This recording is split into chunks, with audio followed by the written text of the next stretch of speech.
are Uh, wrestling fans, and we are the degenerates who try to record the wrong show. Now, as always, this is going kicking at it too. With me, as always, is Tori. Hey, Tori. we're Um, literally making this shit up as we go. I swear to that's God. right. This is our second time trying to start this episode. Today, we're going to talk about Monday Night Raw. Um, Pretty decent Raw. Some good stuff that happened in it. We're just going to kind of fly through some stuff, and if there's anything we want to elaborate on, we'll talk about it. So these transcripts come from Bleacher Report. So the Raw on January 2nd, we kicked off with the Bloodline coming in and just creating chaos like they have over and over again for the past month. Um, Owens comes out on the stage and had a conversation with Sami Zayn on the mic, and the Bloodline was staging a hostile takeover. Basically, Adam Pearce stopped KO from getting in the ring. He told the Bloodline to leave peacefully. Solo Sikoa attacked every member of the security who rushed the ring. They are massively getting that man over. Yeah. He recently had a out of character interview, and he has said he absolutely loves where his character's going. He said it's a big departure from what he had in NXT, but he's like, I like the fact that I'm going in there and wrecking folks. Very reminiscent of Umaga, and I was a huge fan of Umaga's. Absolutely, it's an English speaking Umaga, and I'm okay with that. Now, don't get me wrong. If we're gonna bring back Umaga's manager, I'd be fine with that because that guy was great.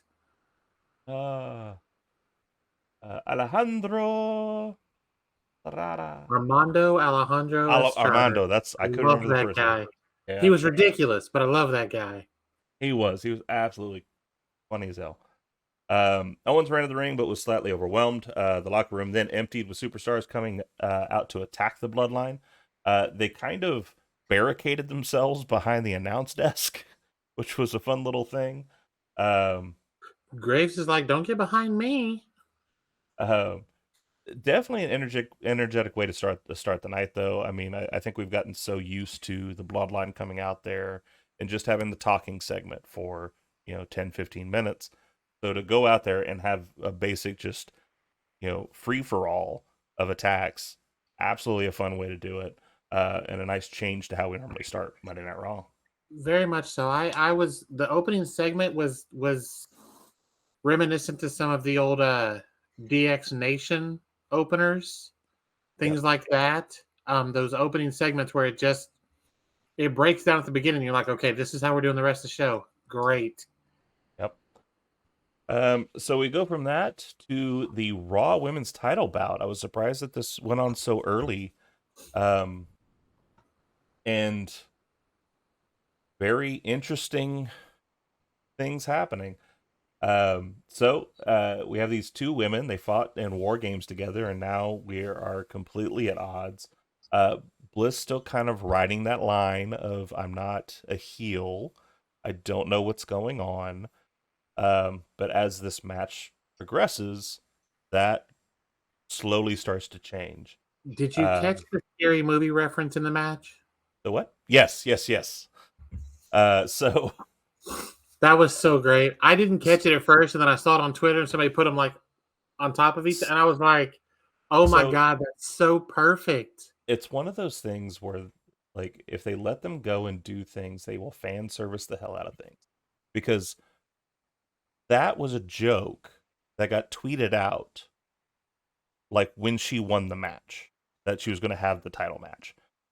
Someone had said, "If this happens, I'll lose my shit," and it got 100%. massive, It massive, was massive so good. retweets. And so yeah, they went beat for beat the scary movie with the antagonist versus the ring creature, the Right. fake version of the ring Yeah. creature. Went beat for beat of that scene. Absolutely wonderful stuff. And it's one of those, like, it's watching the match, you don't notice it No, because I just how didn't. good it was. And Right. then later you look at it and go, "Oh my god, they referenced the whole dang thing." It was absolutely wonderful. Um, so everything's kind of going well. In the match, you got Alexa taking kind of a big lead on what's going on. She's taking most of the offense. And then we see a mask in the crowd just a random dude with an Uncle Howdy mask, and then that kind of stops Alexa in her tracks. She gets back to it though, gets her in there. Looks like she's about to go up for Twisted Bliss, and then she sees again on the opposite corner. I don't know if it was the same guy, if he ran It over there. wasn't. I don't. It It wasn't. wasn't. Okay. No. Um, I meant to rewind back and check, and I forgot to. So some security guy didn't realize the guy standing there was part of it and tried to get him to sit down. And WWE security stepped over and was like, leave him the fuck alone. He's supposed to be there.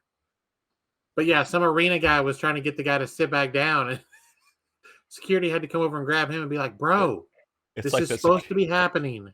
like that security woman trying to check Gronk back in the day. Yes. Get out! I'm part of the show. um.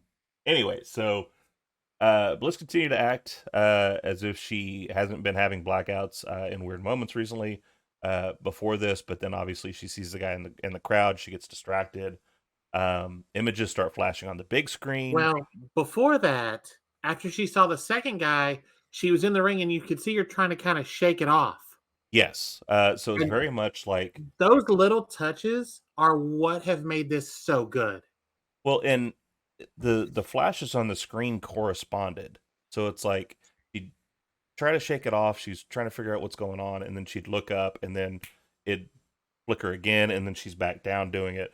And it's like she's gaining control and then having to fight for control over and over and over again.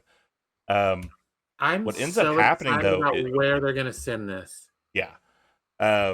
So where this ends up is she ends up attacking the referee and then just beat the living hell out of Bianca. Uh, beat her in the ring, pulled her to the outside of the ring, gave her two sick DDTs on top of the steel steps. Bianca ended up needing 3 stitches. Yeah, she And she actually, thrilled about it. She was like, all of my aunties and nieces want to fight you now. well, and she mentioned my face was not this swollen yesterday, and like Yeah. massive, No, massive swelling. it was a good cut. I mean, she got busted. Yeah, I mean, I don't know where that happened. I don't know how that happened. I don't But yeah, either. I mean, it was after that first somewhere in the midst of that first DDT, she came up and there was just a massive blood trail going down her face. But yeah, I mean, just attacked her, beat the hell out of her. She walked away and like no remorse. So it wasn't like the blackout stuff. Right. Um, it They played this off so well that even during the break, Montez came down to help her to the back, Yes. and she was Yes. having trouble getting to the back and having trouble walking, and like she was really playing it off that she got the living shit beat out of her. Um, so played it off really well. Um, it's one of those that like if she would have ended up getting the title in the midst of all this, I would have been fine with it. I'm like, all right, Right. good. Right. Like, Yeah. I'm really interested to see where they go with this. Excuse me. I honestly thought she might win the title and then put Bianca in the Rumble. Bianca wins the Rumble again. mhm, Which I wouldn't have had a problem with Bianca winning the Rumble. She's hot. She's red hot right now. Like the fans absolutely. love her. Yeah, and that's going to be the thing. Like, however she turns out of this, we have to be careful because the fans love her, and so do we want her to be loved after this is done? If I not, I she's against a good person for that. Because I I think definitely if you beat Bianca down enough, the fans are gonna be like, all right, you need to knock your shit off. I definitely think Bianca's going to stay the face in this. The crowd loves her too much. It doesn't matter where they are. Right. She is one of the biggest pops of the night every Yeah. time. Um, Definitely excited to see where it goes though. I've been an Alexa Bliss fan, excuse me, even like back to the Sparkle days. Um, The she cheerleader. Yeah, I mean she has always been good. I always wanted to see there was um a interview training, excuse me, the interview class that they do, where they do promos. There was a thing with her and Dax where it was like, uh, I don't know if she was supposed to be his girlfriend or what, but it was like little Southern country girl and Dax. I kind of wanted to see where that was going to go because Right. that She was seems like it'd be fun. But she was great with Blake and Murphy. She was Yeah. great with them. Well, and that was her breakout moment. Like Yeah, once they put a little edge on her, like 100%. I know they did that to elevate them, but she ended up overshadowing them. She elevated all three of them. Yeah. It elevated her, but she elevated Blake and Murphy. Yeah. I feel like she was a huge reason that Blake and Murphy got as over as they did. I don't disagree at all. Um so this leads us to the to a street fight. Apparently we're just going to keep putting these people in street fights and just calling it a day. So this they're in Nashville, so they're having a Nashville street fight. Music Music City Street Fight. I'm Music here City street for it. fight. Music instruments strung out all across the way. Um, so this is going to be between Elias and Sokoa. I'm not going to get into big detail about it. It was a lot of Didn't they fun. have the backstage segment was before this, wasn't it? Was Yeah, it? it was. They just Okay, because go ahead. that's what set this match up. Because everybody that had been in the ring when the earlier thing happened, the KO, Street Profits, for lack of a better term, the Hurt Business, um, Mace and Mansoor, and Elias and Ali. That's who it was. I knew there was somebody else missing. We're all backstage with Pierce saying, I want the bloodline. We went in on this. And Elias asked for Solo. He said, I owe him for what he did to me. And that's when Pierce made the Music City Street Fight. And then KO's like, I'm getting somebody. I don't care who it is. And the Street Profits did the same thing, but so did the other guys. They all wanted a part of it too. Yeah. And that's when Pierce made the KO Street Profits against Sammy Uso's main event. Yeah. Okay. Or not main event, match. Because it wasn't the main event. A lot of fun. Go back and watch it if you haven't. I mean, it's this type of stuff is always fun, especially if you can get people in it that can cater to the fun, but also show how serious the situation is. So Right. having Elias in there adds a little bit of fun. Having Sokoa in there keeps that serious hard nose a little bit to it. So when things happen, they seem more severe than they would be with, like say the New Day using it. Right.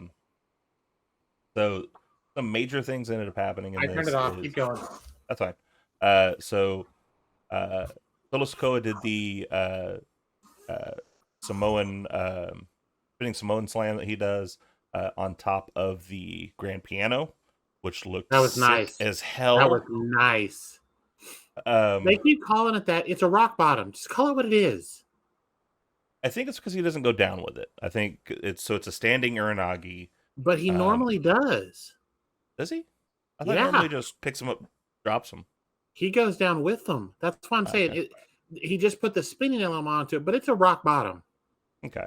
And then possibly to me, like the sickest thing, like the piano thing was enough to be sick in itself. But before he did that side slam, Elias jumped off the top rope and he got a Samoan spike. And That was nice. He sold that like a champ. He hit that ground, grabbed his throat, started wiggling around, like played it off beautifully. Like he just got jabbed in the throat. Like very well done. I definitely feel like at times Elias is very underrated.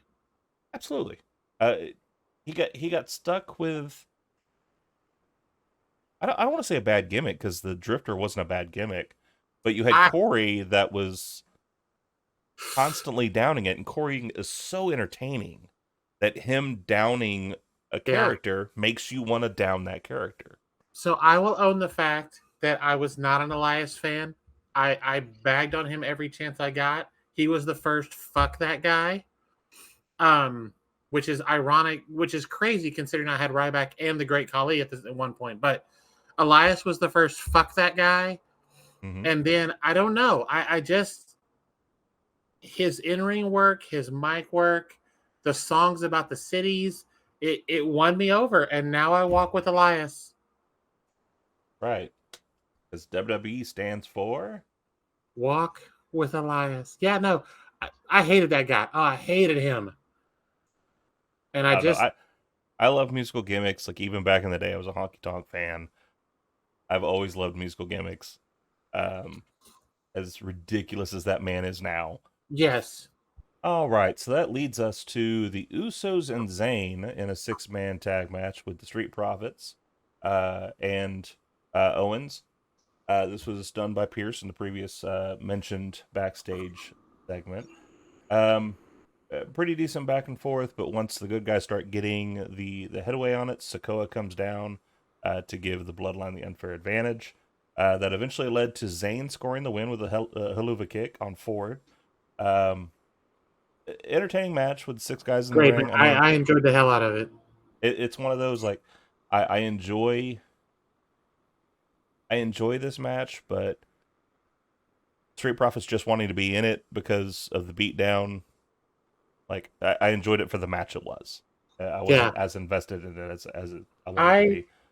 Um, the Brawling Brutes though, and Drew McIntyre do show up to take out the Bloodline at the end of the segment. It was just Um, Sheamus. it was just Sheamus. Yeah, I didn't Sheamus mean and to put the S in McIntyre that. showed Yeah. up. So it was kind of fun to have them show up, like still keeping that alive. Good setup. Um, yeah, good setup for the tag match that coming out. I still don't think they're winning the belts by any way, shape, or form. I don't But either, but I definitely think it's going to be one of those that the only reason they're not going to win it is because of shenanigans. yeah. Shenanigans and tomfoolery. Um, Little note, Ford, because of what happened earlier, he wasn't as jovial in the ring as he normally is. So I don't know if that was playing off what I happened think it earlier. was. I think it Um, was. so definitely good. That man's drop kicks are insane. He may have overtaken AJ as best in the business.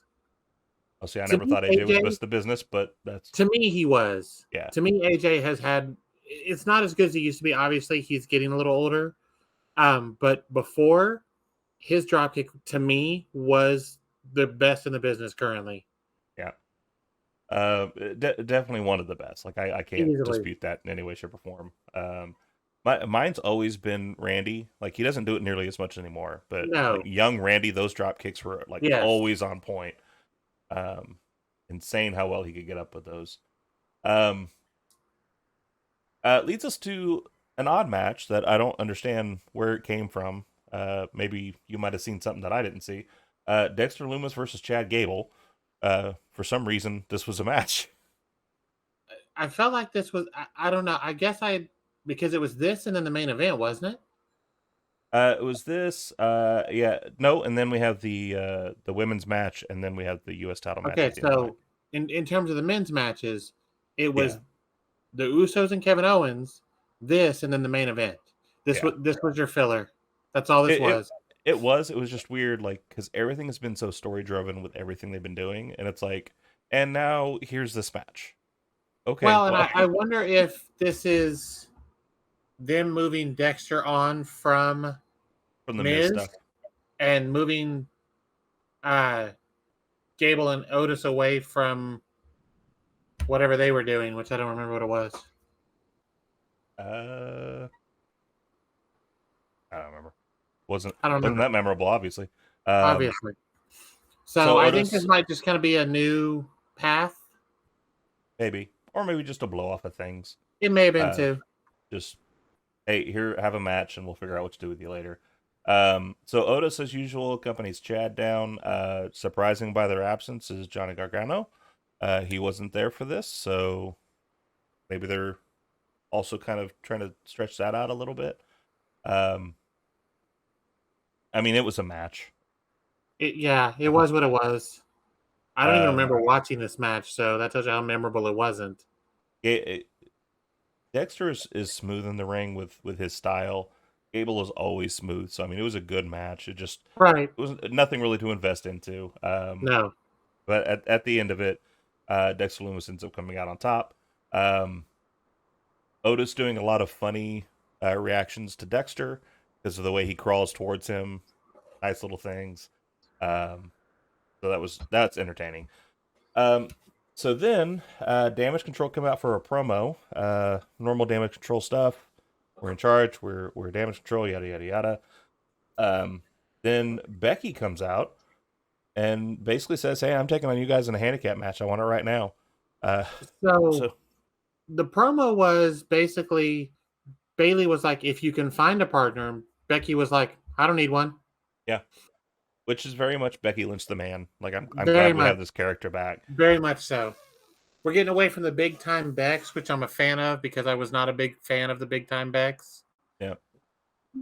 It wasn't So bad, but I just wasn't a fan.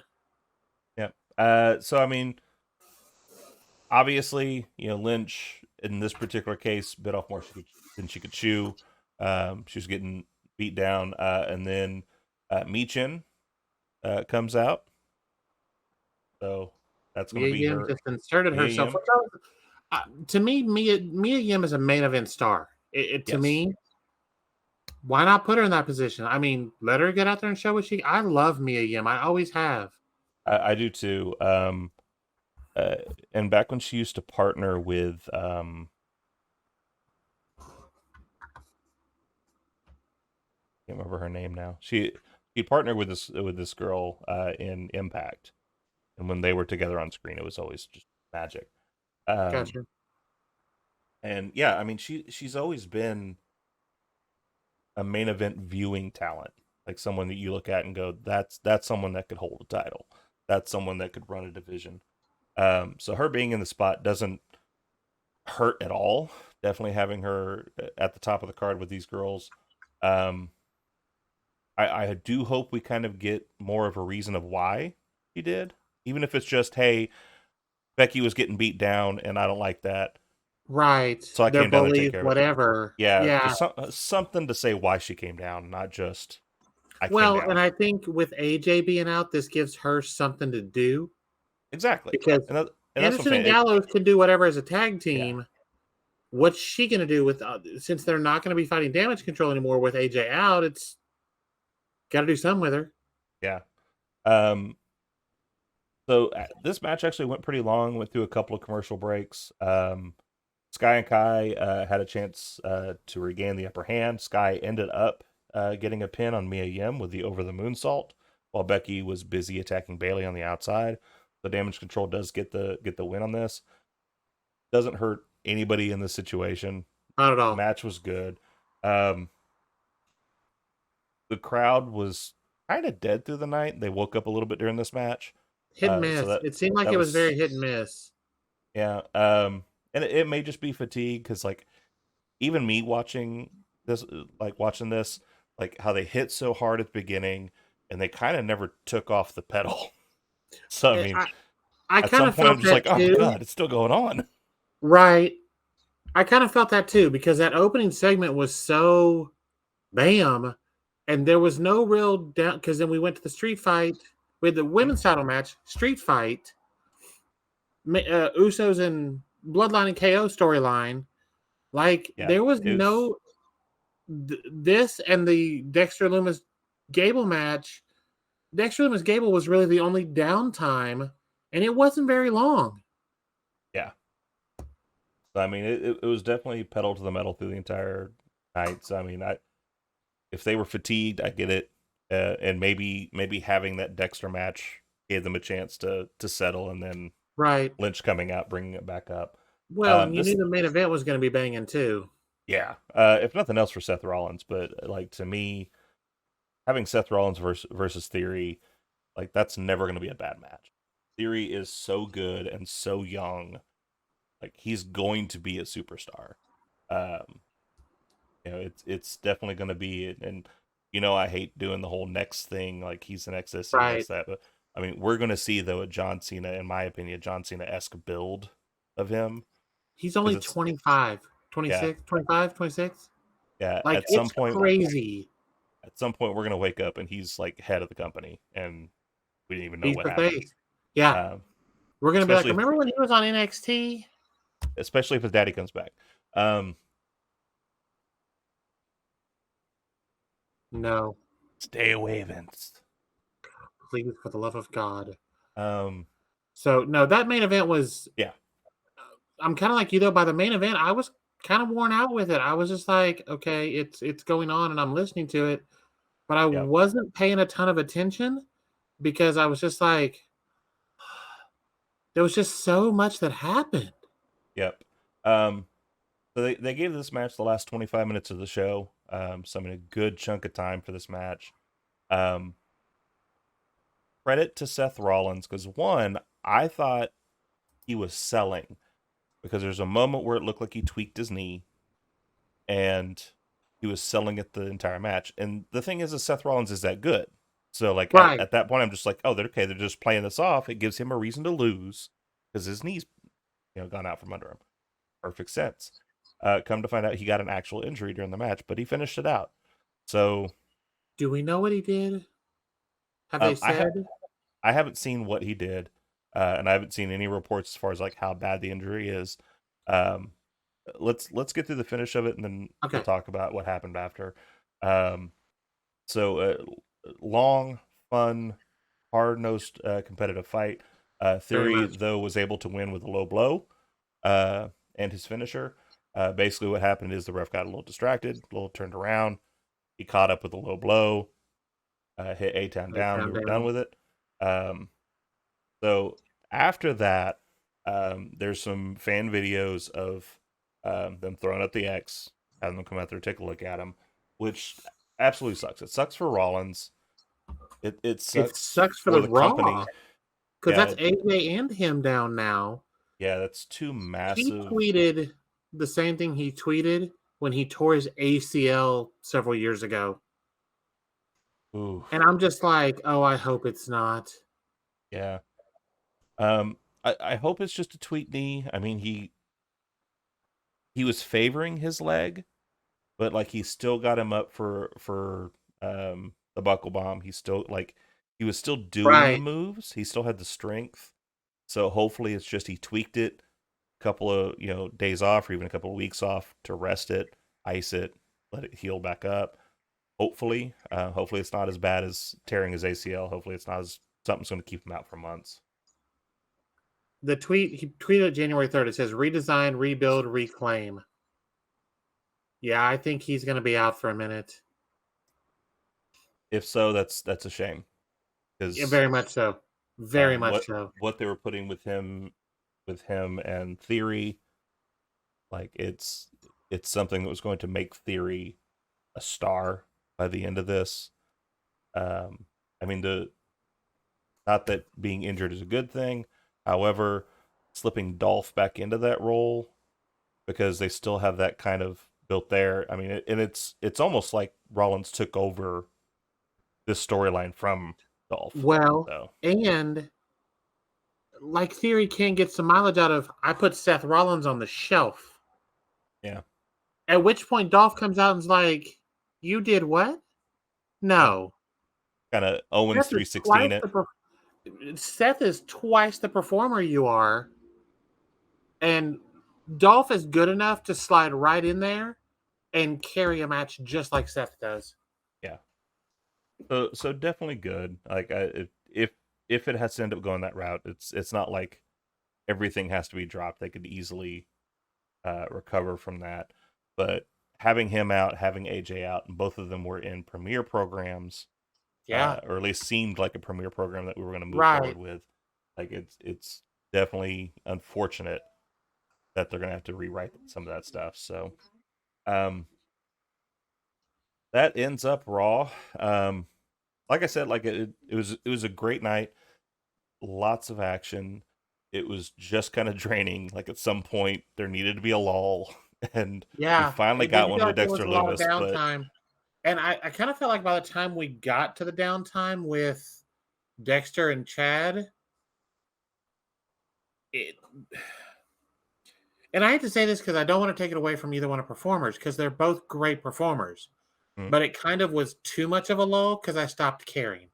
yeah, I was just kind of like, it's still on in the background, but I'm not really paying a ton of attention to it. yep, So I feel like because they started with the brawl, the top of the next hour was the Usos KO, and then we had a whole, what, 30, 35 minutes, something like that, for Rollins and Theory. It yeah. was a long match. It was a long match. It was the last 25 minutes of the night. Yeah. So there wasn't a lot of downtime, and by the time you did, I was pretty exhausted at that point Yeah, it was a lot. because that 6-man tag match went a while too. Yeah. Well, and here's the thing. Like, I want to make sure that we, or at least I, um, say like this is a different feeling than a year ago because I was exhausted going through 3 hours of Raw because I was having to slog my way through 3 hours of Raw. This was just at no point could I stop, It got take a well, breath.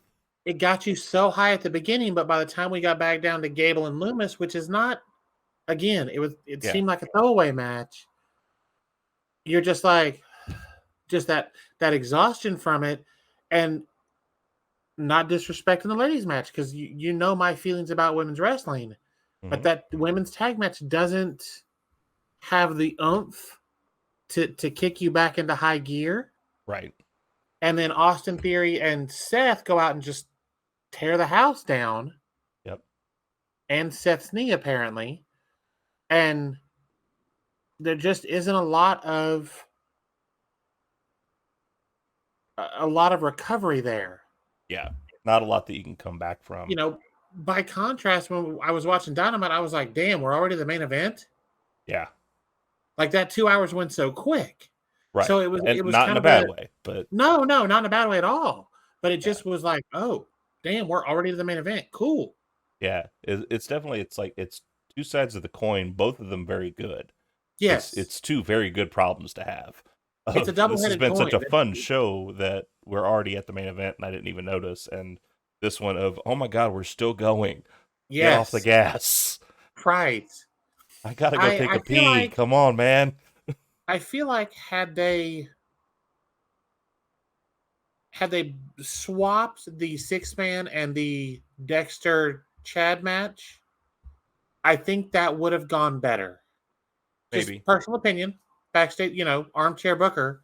Yeah. Just because we had the up of the first match, then the women's title match, and then the street fight, and then we went right into that 6-man. Yeah. I can So see that. there was no downtime in the first almost 2 hours. Yeah. That's a lot. That is a lot.